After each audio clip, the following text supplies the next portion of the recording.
Ikhomishana ephenya ngezintolo zokukwamandwa kwamandla ombuso ithi angeke ikwazi ukuphothula umsebenzi wayo kuze kube umengameli uCyril Ramaphosa kanye neANC bazokwethula ubufakazi.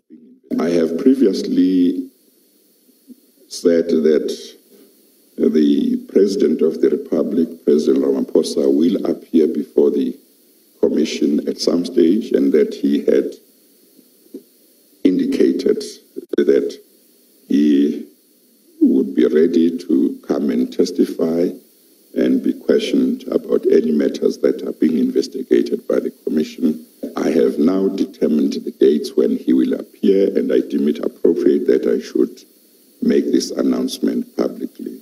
I have determined four days. The dates are 22 and 23 April and 28 and 29 April. Kusenjalo owethula ubufakazi namhlanje wabe isikhulu sakwaBhenu Arthur Williams ukhipha ubufakazi obuthi kwaba nomhlangano phakathi kukaVictoria Masoni owayesebenzisana lenkampani lapha eNingizimu Afrika kanye nalo wayengumengameli wezwe uJacob Zuma.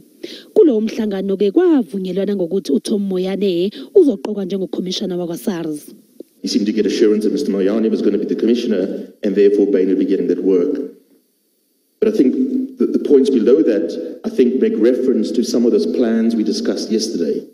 So by this point, Mr. Masoni and Bain had presented the Central Procurement Agency plan, and we see that the President seems to like that and wants an implementation plan, which indicates that the President supported the concept of this that Bain had presented and now wants to move towards actually making it happen.